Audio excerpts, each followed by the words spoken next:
Bueno, amigos de Venezuela, siempre, siempre Venezuela, iniciamos de esta manera nuestra edición vespertina, como siempre llevándoles a ustedes información, comentarios, noticias, música, entrevistas, todo lo que tiene que ver con Venezuela y su migración a lo largo y ancho del mundo. Esto lo hacemos con mucho cariño, mucho respeto para todos ustedes a través de esta señal.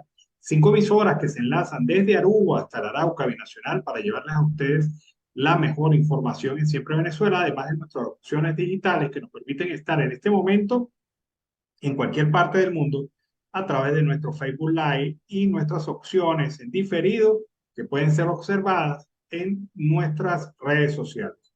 Así también debo indicarles que está un equipo que trabaja en conjunto para llevarles a ustedes la información, donde está Vanessa Chacón en la producción, Camilo García en redes sociales, apoyo técnico, nuestro equipo de operadores, también nuestros colaboradores en Colombia, Venezuela y otras partes del mundo, todos bajo la coordinación de su servidor, Alan Peralta. Saludamos a Carlos Uzcategui, el Miura. Carlos, buenas tardes, ¿cómo estás? Buenas tardes, habla Ernesto Peralta, dándole la bienvenida a esta hora de la tarde-noche a la audiencia del programa Siempre Venezuela Radio. Bueno, Carlos, nos explicaba una situación que está ocurriendo con Migración Colombia. Cuéntanos. Ok, Alan, esto va sobre todo con el tema de migración venezolana, con el tema del permiso temporal de protección que dura 10 años, que desde el 2021, desde el día 1 de septiembre, 2 de septiembre, aún todavía no se han entregado muchos de estos documentos en forma física, en plástico. Pero el problema es lo siguiente, muchas personas que viven en la costa Caribe, vamos a hablar del departamento Bolívar, de Cartagena, Barranquilla, en el departamento de La Guajira, Córdoba, Sincelejo y otros departamentos del país, muchos migrantes venezolanos han tenido que irse por A o por B, por cualquier motivo, y cuando piden para que les otorguen de nuevo el documento, que está en físico, pero en Migración Colombia Central, de la 100, allá en la capital, en Bogotá, no se los entregan sencillamente porque no tienen la legalidad y les exigen en una notaría para autenticar una autorización que tengan el tema físico, Alan, pero si no tienen el documento y están en el Magdalena o están en norte de Santander, en el Arauca, en donde sea, si están exigiendo primero el permiso es porque no lo tienen. Ahora, pregunto yo, es una presunción mía, están haciendo mal un trabajo sencillamente porque ese decreto lo derogó el presidente Iván Duque Márquez en su momento de que tenían que entregarle, no necesitaban un documento autenticado por la notaría. Ahora, ¿cómo hace una persona que está en el departamento de La Guajira para trasladarse a la capital? Alan, son 2 días, 3 días que tienes que estar entre viaje ida y vuelta. Ahora, ¿cómo hace una persona que no tenga esa facilidad? ¿Pierde automáticamente el permiso temporal o tiene que requerirlo o pedirlo de nuevo y son más de 8 meses? Las quejas son innumerables. Creo que deberíamos invitar al programa a uno de los especialistas en este concepto de migración venezolana para que nos dé una buena explicación sobre este tema. Pero la realidad es esa que estoy enmarcándote en este momento, sobre todo que muchas de las personas hoy día que están en diferentes departamentos no pueden acceder a la capital por lo lejos, por salud, etcétera. ¿Qué crees que deberíamos hacer en ese momento, Ana? Bueno, yo creo que el problema del tema del PPT es que muy buena intención, muy buenos deseos, un mecanismo de legalización y un mecanismo que está, recordemos que este en parte está siendo financiado por la USAID, Correcto, o sea, recursos hay, pero el problema es que hubo, hubo como un pecado de origen, así es. cuando en su momento este sistema empezó a presentar fallas porque precisamente lo que se había contratado como servicio de apoyo técnico en informática falló y borró en un momento miles de datos de migrantes venezolanos que ya habían pasado por el proceso, que son los famosos septiembre-octubre Exacto. del primer año del programa. A partir de ese momento se vino y se atrasó todo el sistema, se enredó todo el sistema y además que hubo decisiones que me parecen a mí equivocadas, como por ejemplo aquella decisión que se privilegió a algunos migrantes que habían hecho el proceso del PPT por encima de aquellos que en las primeras instancias lo hicieron. Eso es correcto, y muchos que llegaron después, a último tiempo, Alan, Claro, hay gente que obtuvo el PPT y hay gente que tiene 3 años prácticamente en este paquete, en este rollo, en este y, rollo. y no lo tienen. Ahora, pero tiene que haber una respuesta sólida tanto de Cancillería y, por supuesto, de Migración en este tema, porque tal como tú lo has dicho, en diferentes departamentos, norte de Santander, en el Arauca, en el Meta, en el Putumayo, en Mocoa, en el departamento de La Guajira, trabajan diferentes. Aquí no hay ese problema en la costa Caribe con el tema de la autorización notarial. Llevas una autorización donde Alan Peralta va a solicitar de los buenos oficios a Migración Central que le entregue el documento a fulano de tal porque está en un problema o están fuera de la ciudad, son 20 horas de viaje, no tienen la plata con que llegar. Y se sabe que si tiene el tema del PEC físico con una autorización, su huella digital del índice, creo que eso basta, pero no lo hacen en diferentes estados. Es decir, tú lo has comentado en varias oportunidades, que cada departamento, cada institución es diferente a todo. Sí, porque lo que pasa es que el problema no está en la norma en sí, el problema está en la interpretación que le dan los funcionarios de niveles inferiores. Y de repente te consigues con un notario que entiende que el propio Estado colombiano le da validez cuando certifica, porque Exacto. esa certificación es impresa, pero tiene un código de certificación electrónica que puedes verificar. Ya Sí, ahí el Estado está certificando. Entonces, no debe haber problema en asumir este documento como prueba para poder hacer trámites notariales. Pero, ¿qué pasa cuando te consigues con un funcionario que te dice, no, eso no vale porque eso es un papel? exacto. ¿Qué es lo que está pasando actualmente en Bueno, diferentes notarías? es un problema de interpretación. La norma es clara. Es más, los decretos de migración, las resoluciones, ese es el término, de Exacto. Migración Colombia, han sido muy claras en especificar que ese es un documento de prueba certificada de que la valora el Estado y la acepta el Estado como prueba. Como prueba. Pero bueno, hay funcionarios que no la entienden así y que obviamente enredan el proceso. Así es. Bueno, estaremos muy pendientes para invitar a un especialista en este tema, Ana. Sí, habrá que hablar con alguien para que empecemos a desenredar la maraña esta jurídica formal Sí, que de manera injusta para muchos migrantes venezolanos se ha vuelto este tema de la certificación.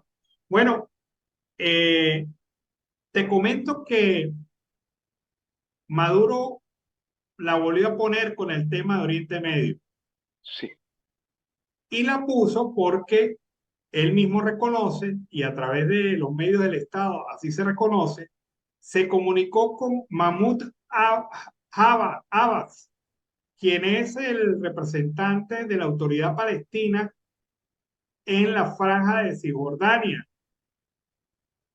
Es decir, tenemos la franja de Gaza que correcto. está hacia el lado, digamos, es oeste de Oeste, Israel y tenemos la otra aglomeración de población palestina que está bajo la autoridad de la OLP, de la autoridad palestina en el lado este de Israel. O sea, sí, son porque dos al norte, comunidades separadas. exacto, son dos comunidades porque al norte tenemos al Líbano.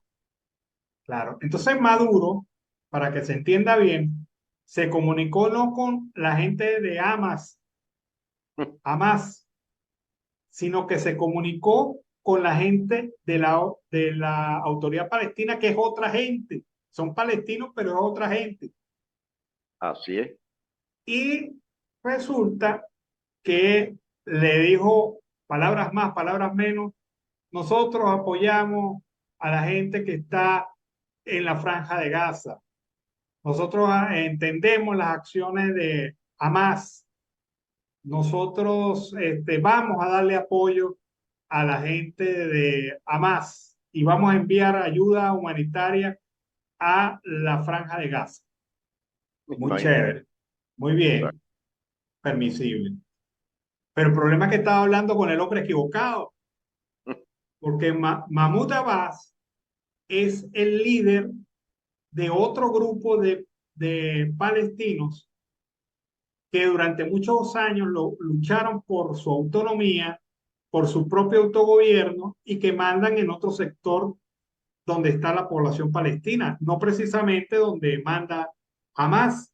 Es más, ellos son ideológicamente adversarios, Diferente. Son adversarios. se han Adversarios religiosos. enfrentado.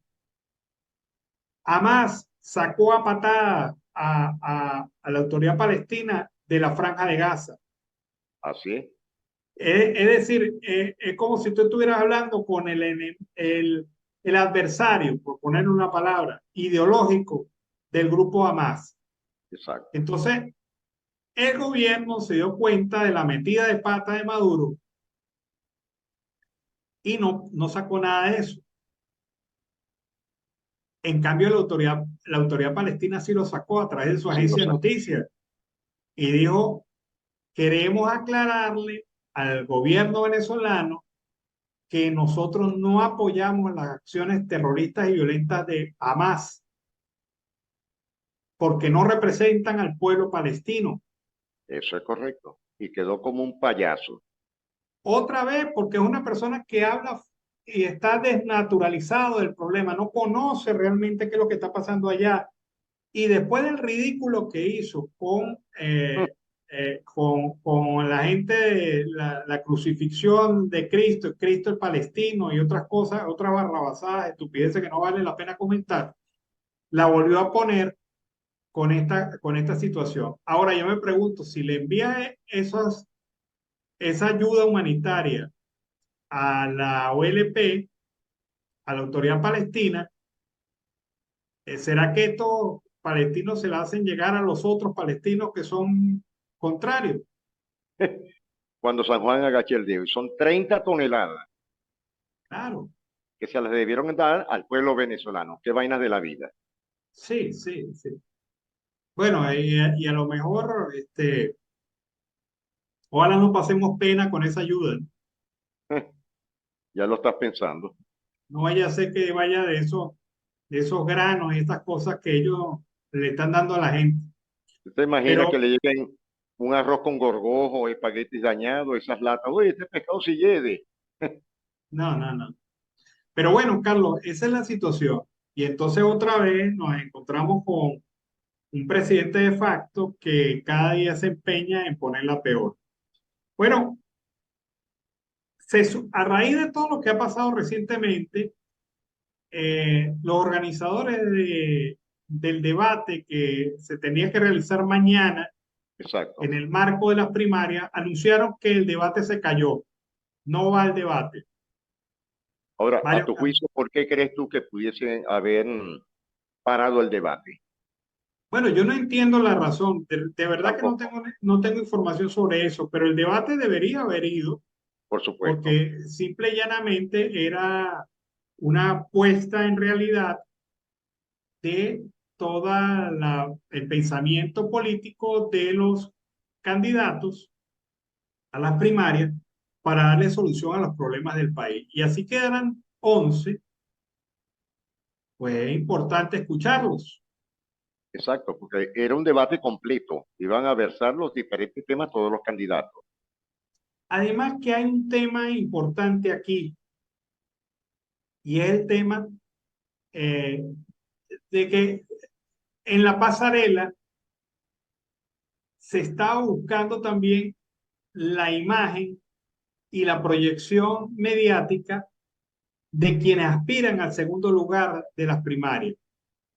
Por eso Delsa Solórzano es la primera que sale diciendo, yo estaba preparada para el debate, no entiendo por qué el debate se paró y a mí me hubiese gustado realizar el debate. Obvio, a ella le hubiese gustado porque era una tarima para la cual ya me imagino que se había preparado lo suficiente y tenía la idea de utilizar eso como un trampolín para darle más fuerza a su aspiración del segundo lugar en las primarias. Sí, esto era una contienda electoral muy visible, Alan, porque había muchas expectativas sobre qué era lo puntual que iba a hablar cada candidato. De aquí se iban a definir muchas cosas en el día de mañana. Sí, me parece que el debate Sí. era necesario. A lo mejor, no sé qué pudo haber pasado allí. Hubo presión por parte de esta mesa negociadora en Barbados. No creo. Yo creo que más bien fue el hecho de que a lo mejor María Corina no iba a participar y eso le restaba atención al tema de las primarias, al tema del debate, donde querían verle poner su política económica. Pero Sí, bueno, correcto.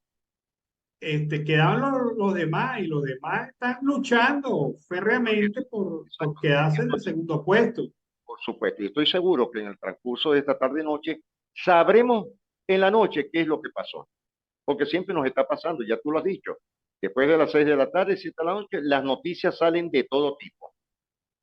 Sí, es una condición que bueno, que definitivamente pues eh, me parece lamentable. Yo sí, a mí sí me hubiese gustado el debate porque además que era una prueba de fuego de la democracia y de la capacidad de los Opción, medios independientes, porque también hay que ver esto, es que fueron muchos medios independientes quienes anunciaron la retransmisión del evento. por supuesto. Y esto hubiese sido una prueba interesante para ver la capacidad de la plataforma comunicacional independiente de llevar a cabo una transmisión en condiciones tan difíciles como las que tenemos hoy en Venezuela, donde no hay luz, donde el servicio de Internet se corta, en donde las opciones eran limitadas, Muy pero limitada, estaban dispuestos estos medios a participar, a competir. por supuesto, y hubiese sido muy interesante, sobre todo, Alan, aunque muchos no lo han tomado en cuenta, el escuchar a los diferentes actores de la candidatura a estas primarias. Porque tal como lo has dicho, todos ellos van a quedar en el consenso de este grupo del que vaya a la primaria como candidato presidencial para el 2024. Y todos son opcionantes. Sí, cada quien tiene su posibilidad.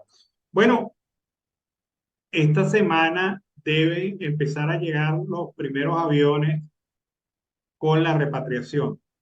Sí, Los venezolanos que han sido eh, repatriados o ya están listos para ser repatriados para ser desde los deportados Estados relativamente. Unidos. Sí, en procesos de deportación.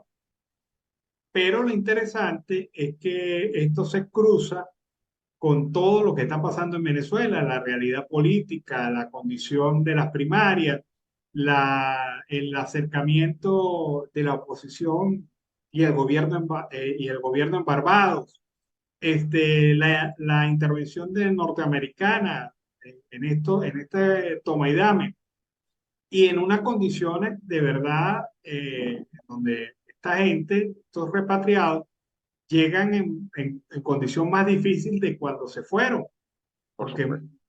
un gran porcentaje de ellos quemó naves en Venezuela, Sí, dejó, vendió todo lo que tenía, lo material, sí, para tener la plata inmuebles, para llegar hasta carros, Estados Unidos. vendieron todo.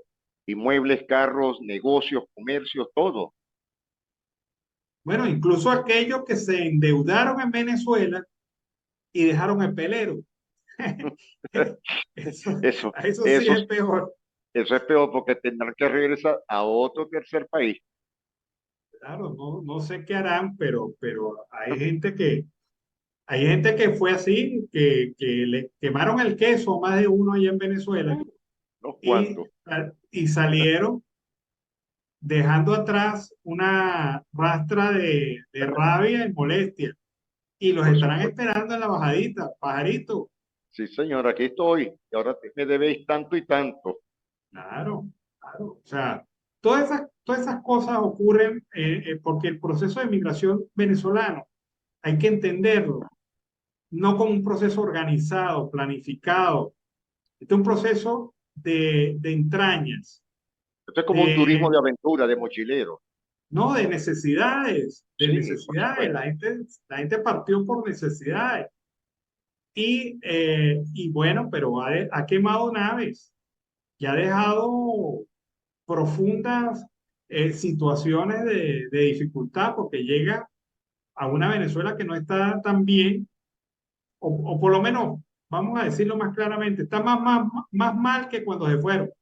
Así es. Eso es correcto. Y fíjate que me llamó mucho la atención lo que tú estás diciendo, Alan, porque lo vemos aquí. Y estoy plenamente seguro que tú también lo ves en el norte de Santander. Todavía siguen entrando migrantes hacia la zona, por lo menos binacional, aquí en La Guajira y en otros departamentos.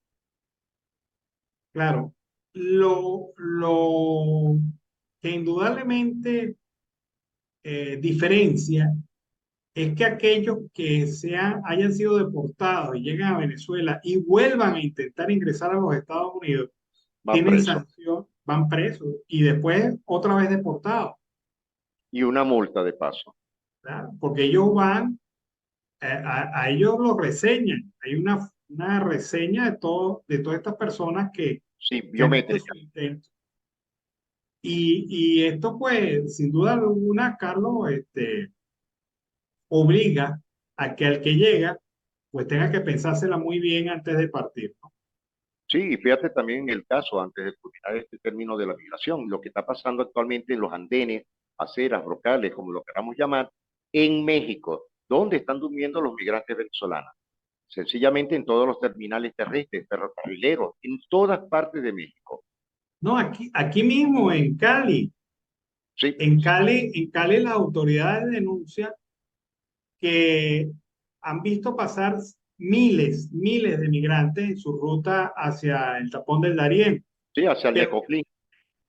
pero que aparentemente el 30% de los migrantes que llegan venezolanos a Cali se van directamente a llenar las calles de la ciudad Plaza, parque, todas en partes. busca, en una taima que busca obtener recursos que le permitan iniciar la fase del salto por el Darién. Es decir, la gente llega pelando y llega a Cali pelando y presiona los servicios públicos y los servicios sociales de esta ciudad que se ha visto inundada de este tipo de migrantes, ¿no? Sí, fíjate Con que, campamentos, carpas y todo. por supuesto, y aparte de los cartones, las necesidades fisiológicas, Alan, pero tú sabes cuánto está costando hoy día que un migrante salga por las selvas del tapón del Darién para poder pasar Panamá. Gastan más de $300 por persona, que no los tienen. Y están vendiendo, haciendo de todo tipo de trabajo. En el Valle de Necoclí y en el Valle de la Burra está en la misma situación. Ya los pueblos que están ahí, que eran en un tiempo eran turísticos, hoy día son centros de migrantes y se han tenido que ir muchas organizaciones, ONG, fundaciones, asociaciones colombo-venezolanas para atender estos casos, ya que el propio gobierno de Colombia en el tema de migración no tiene ese tipo de personal para poder trabajar con la cantidad que es a diario que llega a esta zona para el paso del tapón del Darién. Es fuerte, muy fuerte. Sí, esa condición. Bueno, Carlos, se nos acabó el tiempo. Pues sí, Alan, tal como lo decimos todos los días y estamos plenamente seguros, muy seguros de que hoy sabremos muchas cosas al atardecer, anochecer. Esperamos que en el próximo segmento te lleguen nuevas informaciones que sean interesantes y podamos mañana estar muy pendientes con todo lo que está ocurriendo en el país. Buenas tardes para ti y por supuesto a la audiencia. Bueno, vámonos a la pausa comercial y musical del momento. Regreso, seguimos aquí con más de Venezuela siempre, siempre Venezuela. Ya regresé. Bueno, ahí está la opinión del pueblo, Vox Populi, Vox Dei, sean en latín. Yo no digo más nada. Seguimos aquí en Venezuela siempre, siempre Venezuela. Los delegados del régimen de facto y la oposición política venezolana, tal como se había previsto, firmaron hoy un acuerdo, dos acuerdos para establecer la celebración de elecciones presidenciales que se van a realizar en el segundo semestre del próximo año, así como una serie de garantías que incluyen la actualización del registro electoral dentro y fuera del país, la observación internacional y todas las auditorías previstas en las leyes venezolanas.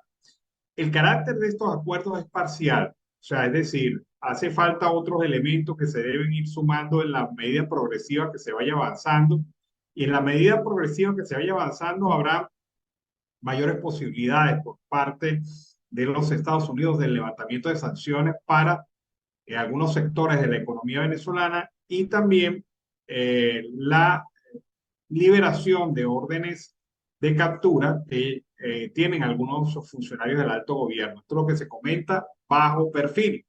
Pero en Barbados se informó que estos documentos referentes a los derechos políticos y garantías electorales e intereses vitales para la nación se retornarán y se convertirán en los insumos para avanzar en el proceso de diálogo y negociación con miras al próximo año. En los acuerdos, ¿qué se incluye?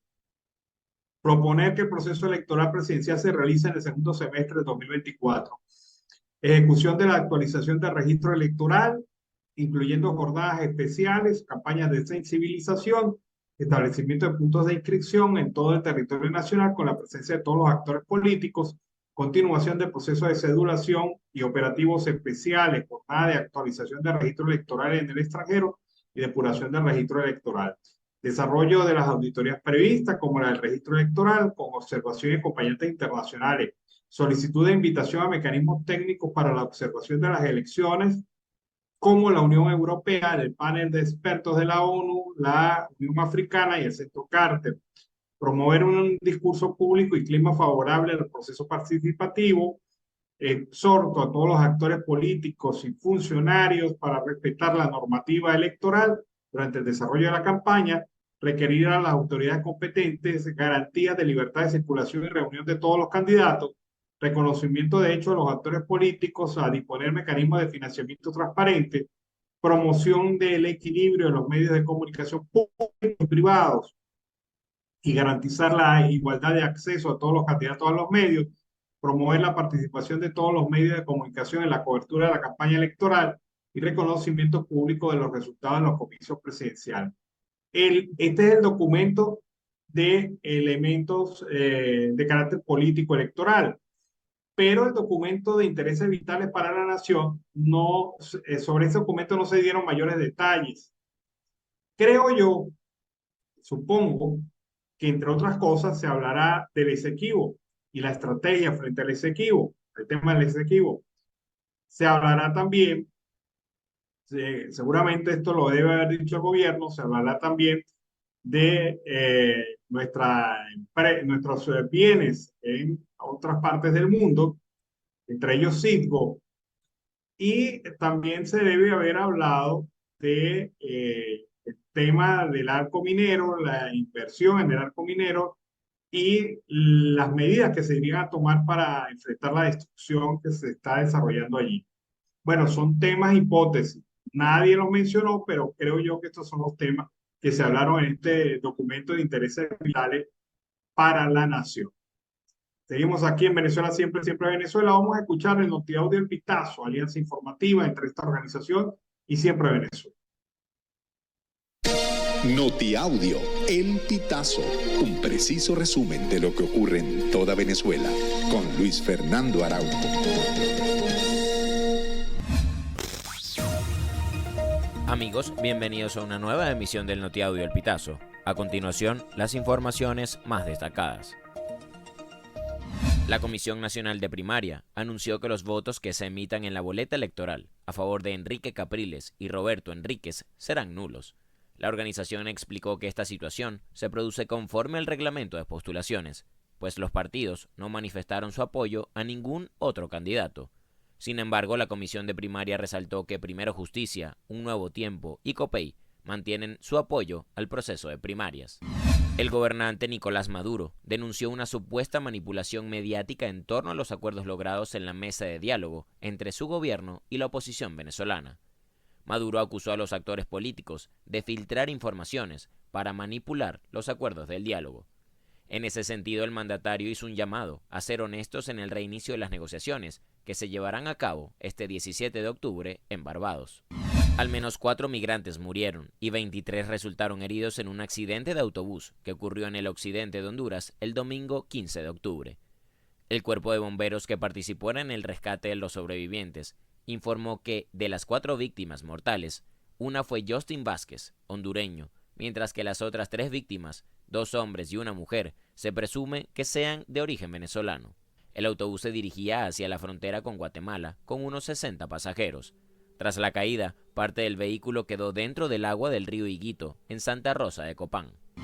Un obrero muerto y 5 heridos fue el resultado del deslizamiento de un talud de tierra en el interior de una construcción en Los Palos Grandes. Los hechos ocurrieron alrededor de una estructura que funcionaba como Centro Comercial Cayorma, donde presuntamente se realizaban labores de demolición para luego preparar el terreno con el fin de construir viviendas. El trabajador Anderson Geomar Leal falleció producto de las heridas graves que sufrió en el accidente. Personal jubilado del Ministerio de Educación comenzó a recibir la tarde de este lunes 16 de octubre el bono de guerra económica correspondiente a octubre. El pago denominado bono fin de año se realizó por un monto de 1.960 bolívares, lo que equivale a $56, tomando como referencia el valor del dólar oficial del Banco Central de Venezuela. El bono de guerra económica para los docentes activos fue de 1.400 bolívares. Amigos, y hasta acá llegamos con esta emisión del Notiaudio El Pitazo. Recuerda hacerte súper aliado para mantener vivo el periodismo independiente en Venezuela. Narró para ustedes Luis Fernando Araujo.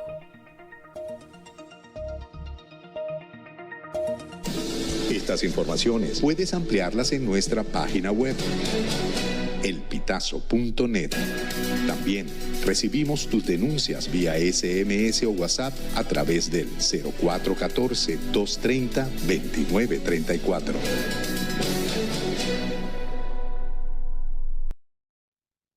Vámonos a la pausa comercial y musical del momento. Regreso, seguimos aquí con más de Venezuela siempre, siempre Venezuela.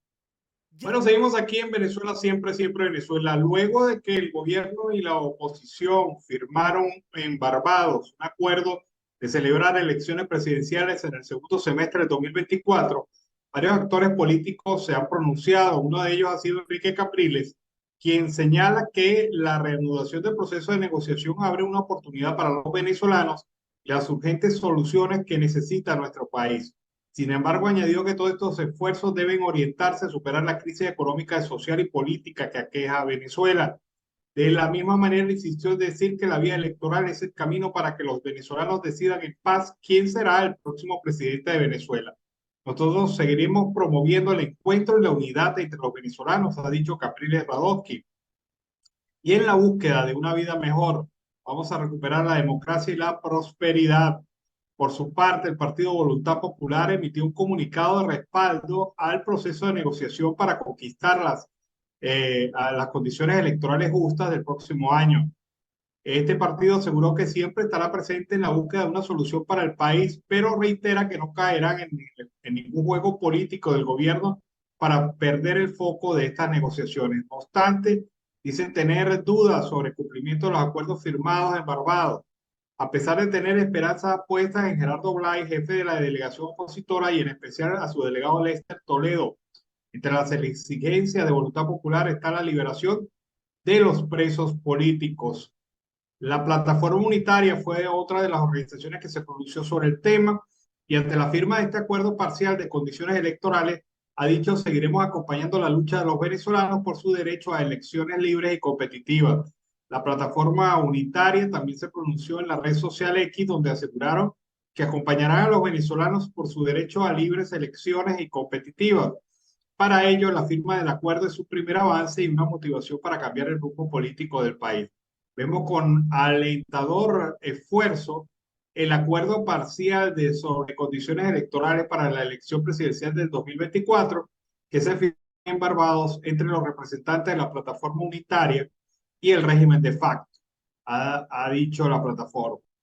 A juicio de la coalición opositora, la firma de este acuerdo es un paso positivo que abona en favor de la conquista de mayores condiciones electorales, pero insisten que este es que este debe ser suficiente, por lo que se mantendrá luchando para que las elecciones presidenciales sean libres y se respete la decisión de la mayoría. Es la visión que tienen algunos partidos y organizaciones de oposición en Venezuela sobre este acuerdo de Barbados.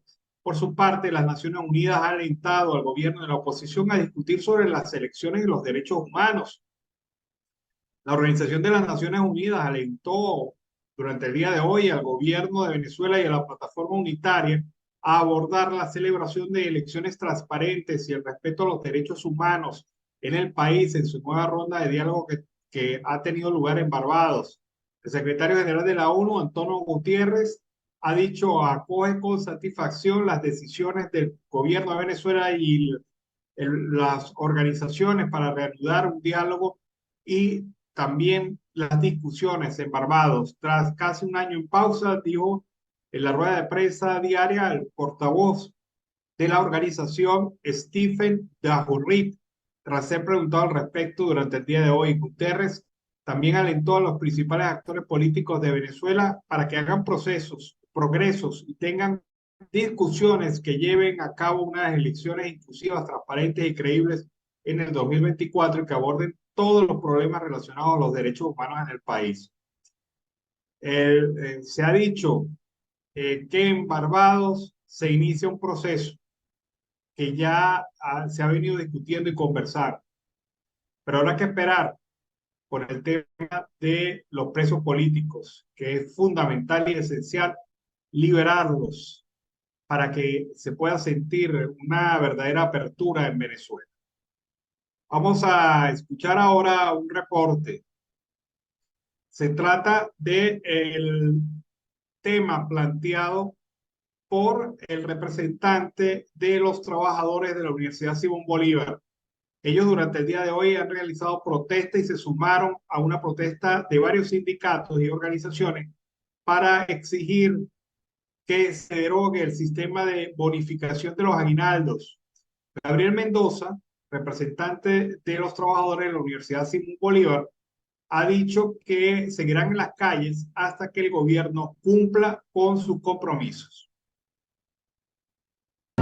Se identifica, por favor. Buenos días. Yo soy el secretario general del Sindicato Obrero de la Universidad Simón Bolívar y estamos nuevamente aquí en la calle. ¿Nos da su nombre? Me llamo Gabriel Mendoza, del Sindicato Obrero de la Simón Bolívar. Estamos aquí nuevamente en la calle denunciando el hecho de tantas violaciones que la UNAPRE y el Ministerio de Educación Universitaria mantienen con los trabajadores de las universidades y específicamente de la Universidad Simón Bolívar. Ya hace más de un mes que pagaron el fideicomiso en otras universidades y a nosotros de manera discriminatoria no lo han cancelado. Y tenemos respuesta de cuándo lo van a cancelar. Igualmente también tienen una deuda pendiente de hace más de 8 años con los trabajadores, con los impuestos de seguridad, la uniformidad, las cajas de ahorro, las llevaron a quiebra, no mandan los reales a la caja de ahorro, por ende no tenemos un aspecto social que nos puedan ayudar a resolver nuestros problemas. Estamos en la calle, no nos van a sacar de la calle hasta que este gobierno no le dé respuesta a los trabajadores. Bueno, siguen las protestas de los trabajadores en la calle a pesar de estar en este momento donde fluye demasiada información, pero ellos siguen en la calle, siguen exigiendo sus derechos y sobre todo que se derogue esta práctica del gobierno de bonificar los ingresos, porque eso no tiene incidencia en los salarios y obviamente aumentar el salario mínimo a un nivel adecuado para las necesidades de cada familia venezolana. Bueno, un grupo de 7 organizaciones no gubernamentales emitió hoy un comunicado en el que piden al gobierno de facto respetar la libertad y los derechos durante la realización del proceso de primaria que está pautada para el próximo domingo. Las organizaciones Acceso a la Justicia, Centro de Justicia y Paz, Civilis, Derechos Humanos, Laboratorio de Paz, Observatorio Global de Comunicación y Democracia, Programa Venezolano de Educación en Derechos Humanos y Voto Joven, pidieron a los actores nacionales e internacionales que van a participar en las elecciones que defiendan el derecho a la participación política de los venezolanos, así como la necesidad de reconocer los resultados de las primarias. También le exigen al Estado el cumplimiento de los pactos y los estándares para la celebración de las elecciones y vigilar y proteger el derecho de las personas a que decidan participar en el proceso como expresión del libre ejercicio de los derechos políticos. Adicionalmente, también exhortan que se cumplan las recomendaciones de la misión de observación electoral para realizar procesos electorales con garantías democráticas que incluyen revertir y suprimir la prerrogativa de la Contraloría General de despojar a los ciudadanos de sus derechos fundamentales a presentarse a elecciones mediante un procedimiento administrativo y sin notificación alguna. En este sentido, es absolutamente crítico que las elecciones primarias se realicen en una atmósfera de convivencia democrática, respeto a los derechos de la ciudadanía a participar plenamente en los asuntos públicos del país en un marco de libertad, cumplimiento del Estado de Derecho y observancia de las condiciones y los resultados del proceso a celebrarse el próximo domingo 22 de octubre, han dicho las organizaciones mediante un comunicado. Las organizaciones denunciaron las acciones de intimidación, persecución y criminalización por parte del régimen de facto, una práctica recurrente del régimen de inhabilitación de dirigentes políticos opositores o disidentes por vías administrativas a quienes identifica como una amenaza para su continuidad en el poder. Los firmantes expresaron su rechazo a las inhabilitaciones políticas de algunos de los candidatos por considerar que constituyen un cercenamiento inaceptable del derecho a las personas a postularse y ser elegidas. Mientras se mueve el panorama político en Venezuela, ocurre también algo en el tema económico, y es el hecho del creciente deseo de alcaldías, gobernaciones y el propio gobierno de alentarse en una carrera de voracidad fiscal que está dejando muchas empresas cerradas y un incremento de la informalidad en Venezuela. Esto lo analiza Asdrúbal Oliveros, el economista, quien señala que este es uno de los problemas más graves que enfrentan las empresas en Venezuela. Veamos la posición de Asdrúbal Oliveros. Hoy vamos a hablar de voracidad fiscal. El gobierno en 2019 recaudaba en impuesto mensualmente alrededor de 150 millones. Hoy está recaudando 430 millones de dólares, principalmente en impuestos sobre la renta, el IVA, que es el más importante, y también impuesto a las grandes transacciones financieras. Esto no incluye además lo que se llaman obligaciones para fiscales, que son contribuciones que hay que hacer a diferentes organismos y ministerios. Tampoco incluye los impuestos municipales que cambian según el municipio y que en algunas zonas de Venezuela son bastante elevados, especialmente en estados agrícolas. Si sumamos todo esto, en una investigación reciente de Ecoanalítica, puede llegar a comprometer entre el 50% y el 60% de los beneficios de una compañía. Una tasa extremadamente elevada cuando se compara con otros países de América Latina. Por ejemplo, en Brasil este porcentaje es de 34%, en la Argentina de 30% y en Chile de 25%. Además, en Venezuela estos recursos pues no se manifiestan en mejoras en infraestructura, en servicios públicos de calidad y tampoco hay rendición de cuentas.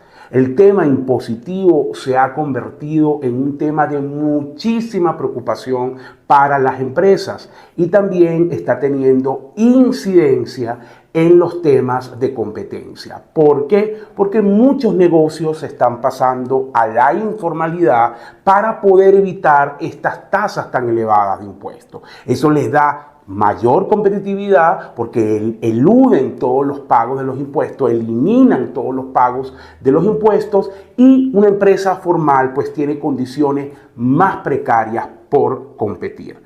Urge que esta situación cambie. Más allá de que se aprobó recientemente una ley de armonización tributaria, es central que se establezca tasas impositivas que sean manejables y que permitan a las empresas obtener los beneficios suficientes para poder seguir reinvirtiendo, para que tengan capacidad de competir. Desde el punto de vista de la gestión de los negocios, también es muy importante prestarle atención al tema tributario dentro de las organizaciones, medir bien cómo estamos pagando nuestro impuesto, cuánto de beneficio nos está comprometiendo, qué acciones a través de expertos en estas áreas podemos hacer para optimizar el tema tributario en nuestras organizaciones. Me gustaría decirles que esto va a cambiar en el corto plazo, pero la semana pasada el gobierno nacional anunció que busca aumentar la recaudación de impuestos. Así que esta presión puede continuar y por lo tanto tiene que ser un punto de honor a ser revisado constantemente por las empresas. Bueno, y ahí están las empresas sufriendo el acoso de impuestos municipales, impuestos estatales, impuestos nacionales, tributaciones que realmente superan la capacidad de ingreso que puedan tener estas empresas y que al final las lleva al cierre, cierra las puertas y una de ellas irse a la economía informal, perjudicando también al propio sistema de recaudación fiscal en Venezuela. Pero estas condiciones no las evalúa el gobierno, no le importa, y están matando a la empresa privada, que no puede soportar tan altos impuestos. Bueno, seguimos aquí en Venezuela, siempre, siempre Venezuela. Gerardo Blay, quien es el jefe de la misión de la delegación opositora en la negociación en la mesa de diálogo en México, declaró hoy a los medios de comunicación que tras firmar los acuerdos parciales con representantes del régimen de facto, se ha dado un avance en Venezuela. Hoy podemos anunciar que esa paciencia y esa lucha constante, tanto de los venezolanos como de nuestros aliados en la comunidad internacional, ha dado un primer paso que traza una ruta para desarrollar el proceso electoral con garantías concretas y lograr así el pacto y cambio político. El político aseveró que durante 2 años ha insistido pública y privadamente en la necesidad de construir una solución negociada con quienes están en el poder. Asimismo, destacó que el acuerdo parcial que se firmó en materia política y electoral marca una ruta para los inhabilitados, los partidos políticos, para que recuperen sus derechos con celeridad. También contempla garantías para que los procesos de selección interna de los candidatos de la oposición, es decir, la primaria, se respete. Sobre el tema de las elecciones presidenciales, recordemos que las delegaciones acordaron la definición de un cronograma electoral para elecciones presidenciales que se realizarán durante el segundo semestre del 2024 con la observación internacional de la Unión Europea, del Centro Carter y del panel de expertos de las Naciones Unidas, entre otros. Damos un sólido paso que allá en el camino para que recuperemos nuestra confianza en el voto, dijo, y se refirió concretamente a la actualización del registro electoral, especialmente para los venezolanos que están en el exterior. El proceso de negociación no se paraliza, continúa en el marco del memorándum de entendimiento que firmamos en la Ciudad de México para desarrollar toda la agenda contenida en este memorándum. Es la ruta para lograr el bienestar del pueblo venezolano, una democracia inclusiva y una cultura de tolerancia y convivencia política, así como algo fundamental para nosotros, el respeto a los derechos humanos, ha dicho el señor Gerardo Blay. Así que muy contento, señor Blay, por el acuerdo que se ha logrado durante el día de hoy. Y yo les comentaba hace un rato, les decía, mi visión en relación a la segunda acta que se firmó, el segundo llamado para los intereses vitales de la nación. Y ha sido Jorge Rodríguez, durante la tarde de hoy, quien ha aclarado en qué consiste esto y cómo lo dijimos. Está el tema del Esequibo y está el tema de Citgo. En primer lugar, está ratificar los derechos históricos de Venezuela sobre la Guayana Esequiba, ha dicho Jorge Rodríguez. Rechazar las concesiones hechas por Guyana para la explotación petrolera en territorio de disputa. Y van a necesitar a los expertos venezolanos, que los hay, en materia de derecho internacional y también en materia de historia, que tienen los argumentos jurídicos, legales e históricos para la defensa del Esequibo. Seguramente vendrá una comisión mixta especial de apoyo técnico a quienes están en este proceso de defensa de nuestro Esequibo. También defender los bienes y las propiedades de Citgo y preservar los activos de Venezuela en el exterior. Fueron los mismos temas que hemos señalado nosotros a lo largo de este programa y que, bueno, evidentemente forman parte del segundo acuerdo que ha aclarado Jorge Rodríguez sobre los llamados intereses vitales de la nación. También en otro marco de ideas en el proceso de la discusión del día de hoy, el periodista Luis Carlos Ramírez ha dicho y ha expresado a través de su cuenta en X que Luis Carlos Díaz ha dicho que le preocupa que en el acuerdo se haga una constante apelación al marco constitucional vigente y las instituciones como si tuviesen algún tipo de calidad para ejercer como tales. Si de verdad el proceso electoral será apegado al marco constitucional y las leyes, como lo dice, entonces el TSJ no debería existir con su conformación actual. Sus magistrados no tienen méritos para estar allí. Este CNE no podría ejercer con estos rectores que no cumplen con la normativa. La Contraloría no debería inhabilitar de forma administrativa como lo hace, etcétera, etcétera. Dice este periodista. También afirma que esa parte de la negociación queda un poco falla y necesita mayores explicaciones porque asume que el gobierno es una cosa y las instituciones del Estado es algo distinto y la realidad es otra. Son prácticamente lo mismo. Como si tuvieran autonomía, neutralidad y funciones reales y estuviesen apegadas a los estándares internacionales. Esto puede ser una muestra de la propia debilidad opositora y el apuro de la comunidad internacional por darle viabilidad al proceso venezolano. Pero todos estos nudos luego detonarán en nuevos focos de conflicto porque las arbitrariedades y abusos del poder del chavismo se harían pasar como imposiciones avaladas por el peso de las instituciones, las leyes y las interpretaciones de un conjunto de funcionarios que en realidad son militantes del partido de gobierno. Esto lo afirma el periodista Luis Carlos. Está en lo correcto. No se puede pensar que hay independencia de poderes en Venezuela porque eso no existe desde hace muchos años. El poder judicial está cooptado por el gobierno, el poder moral es parte de la estrategia del régimen y en él está el Consejo Nacional Electoral nombrado de una manera irregular con un directorio que nace de una acción política del gobierno para controlar poder y una institución que debe ser garante independiente de los derechos políticos de los venezolanos. Bueno, vamos ahora a ver este reporte. Se trata de un llamado muy importante que hace el diputado Juan Pablo García de la Asamblea Nacional Legítima, quien denuncia la persistente violación de los derechos humanos por parte del régimen de facto de Nicolás Maduro. Veamos. Que el régimen de Nicolás Maduro continúa cometiendo graves violaciones de derechos humanos en Venezuela y que estas violaciones no eran aisladas, sino que son parte de una política estatal para reprimir la disidencia. Debemos recordar al mundo y a los venezolanos que en nuestro país existen más de 280 presos políticos sometidos a intensas torturas, a tratos crueles e inhumanos. Desde este Parlamento solicitamos una vez más la libertad inmediata de todos los presos políticos. Los venezolanos tenemos que tener claro, como la comunidad internacional,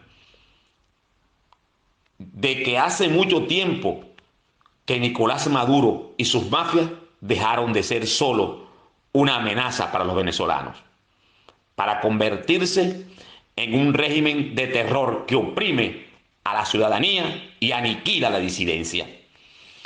Este régimen ha escalado en su fase más criminal. Ellos constituyen un riesgo para las democracias del mundo, constituyen incluso un riesgo para la propia noción de república. Ellos son unos verdaderos psicópatas con poder. Para este tipo de regímenes de vocación totalitaria, cada minuto en el poder cuenta. No les basta con haber plagado de hambre y de miseria al pueblo venezolano y con haber destruido todas las instituciones democráticas. Esto no ha sido suficiente. Contrario a ello, sus ansias enfermizas de poder impulsan su instinto depredador, combinándolos a desaparecer a como dé lugar el más leve vestigio de libertad de nuestro pueblo. Estamos en presencia de un régimen delictivo que aún en sus momentos más difíciles no ha dado descanso a su brazo ejecutor. Ahora van en contra de la directiva actual de esta Asamblea Nacional, electa en el 2015, así como de algunos dirigentes políticos que a su parecer le representan una amenaza. En este punto queremos alertar sobre las amenazas que se ciernen en contra de 3 valientes damas que asumieron con gallardía la dirección de este cuerpo legislativo. Ellas, Dignora Figuera, Auristela de Castillo y Marianela Fernández, gozan de nuestro respeto, respaldo y solidaridad. Por eso alertamos al mundo sobre la persecución que ha iniciado este régimen en su contra al emitir órdenes de extradición, otro atentado en contra de los derechos humanos en Venezuela.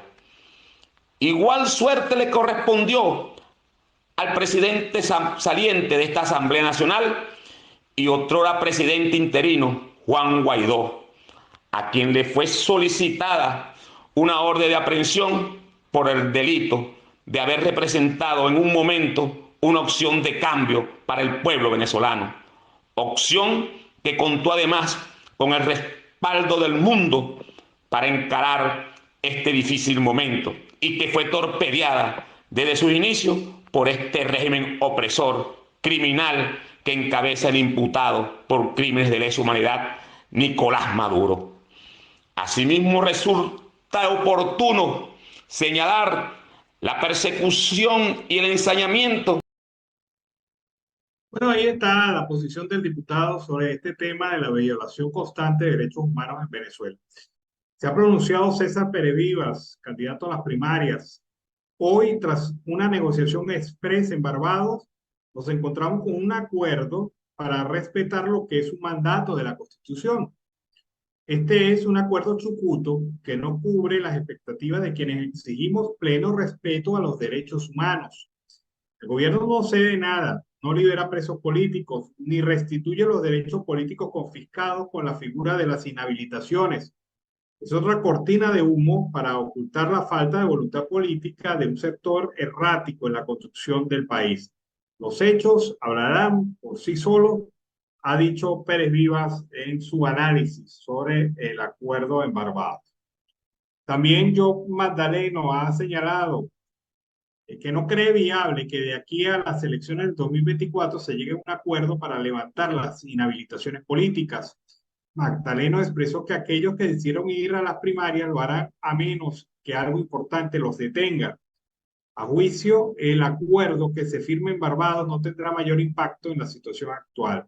En este sentido, digo que el acuerdo puede ser leído e interpretado de una manera y una señal adicional que se suma a las primarias del domingo. Advierte que los desafíos posteriores al 22 de octubre son muy relevantes.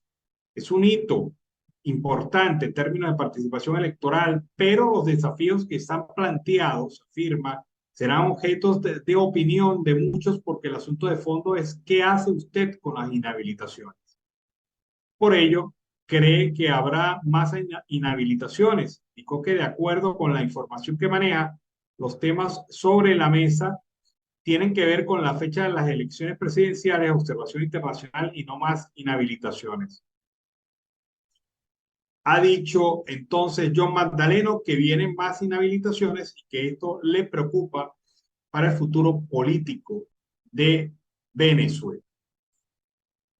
El analista Federico Alves considera que el régimen de facto ha cruzado los límites del derecho internacional en el tema de la violencia desarrollada en el conflicto entre Israel y el grupo Hamas de allá de esa zona. Veamos. Estimados compatriotas, aparentemente el gobierno venezolano ha estado colaborando con Hamas y con Siria y también con Irán durante muchos meses, quizá años. En este momento hay una vasta operación de inteligencia de los servicios occidentales para determinar hasta qué punto Nicolás Maduro ha colaborado con el ataque de Hamas a la nación israelí y con las atrocidades que se cometieron. Entonces, nuestro país por primera vez está expuesto a participar en una guerra en la cual no tenemos ni arte ni parte. Sin embargo, los venezolanos instintivamente nos hemos puesto de acuerdo para apoyar a Israel ante esta agresión completamente injustificada de una banda terrorista. ¿Qué pasaría en Venezuela si las potencias occidentales, que tienen el 80% del poder de fuego del planeta, deciden que Nicolás Maduro efectivamente ha pasado la línea roja y debe ser removido por la fuerza? En ese caso, ustedes y yo estaríamos atrapados entre dos fuegos, entre el fuego de un terrorista llamado Maduro y el fuego de una expedición de invasión que, por supuesto, al final seremos derrotados, porque no hay la menor posibilidad de que las Fuerzas Armadas venezolanas, aunque tengan un alto grado de heroísmo, puedan oponerse con éxito a una invasión internacional liderada por Estados Unidos, pero realmente de muchos países de la OTAN. Es posible que dentro de pocos días se sepa la dimensión de la cooperación de Nicolás Maduro con Hamas. En ese momento habrá que tomar decisiones muy difíciles. No se preocupen, que de alguna forma superaremos este problema. Muy buenas noches. Bueno, la posición de Federico Alves sobre este tema, polémica, pero tiene su razón. Seguimos acá en Venezuela, siempre Venezuela. Este domingo pasado se paralizó la planta catalítica en la refinería Cardón. Intentaron apagar la difusión de este problema, pero sin embargo, nuevamente se encuentra en problemas para la producción de combustible en Cardón. Trabajadores petroleros informaron que la paralización es por falta de un aditivo que se llama BGO, que es producto que sale de las destiladoras para luego pasar a la planta y producir los diferentes derivados.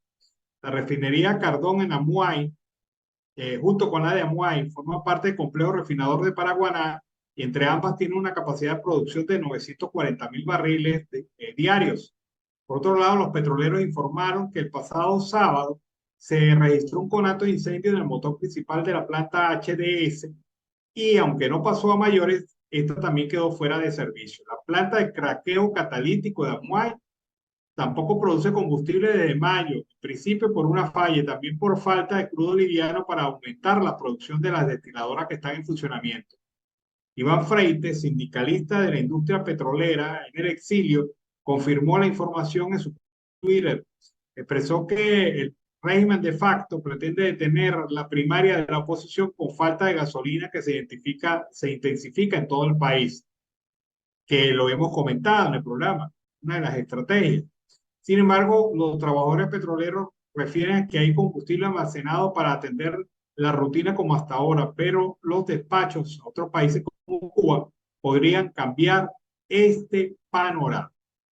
Con esta información cerramos nuestra edición vespertina. Como siempre lo hemos hecho con mucho cariño, mucho respeto para todos ustedes a través de esta señal. Siempre Venezuela es un trabajo en equipo. donde está Vanessa Chacón en la producción, Camilo García en redes sociales y apoyo técnico, nuestro equipo de operadores, también nuestros colaboradores, Colombia, Venezuela y otras partes del mundo, todos bajo la coordinación de su servidor, Alan Peralta. Los invito a estar pendientes de nuevas ediciones de Siempre Venezuela mañana y que pasen una muy feliz noche. Un abrazo. Siempre Venezuela es un programa que te brinda las mejores noticias, comentarios, análisis, entrevistas y música. Información sin censura en la voz de los protagonistas. Todo un equipo de producción de primer nivel. Siempre Venezuela lo encontrarás en las radios de tu preferencia. O si no, visítanos en nuestras plataformas digitales. Siempre Venezuela Radio. En Instagram, Facebook y Twitter. De lunes a viernes le decimos lo que en Venezuela prohíben. Porque somos Venezuela siempre, siempre Venezuela.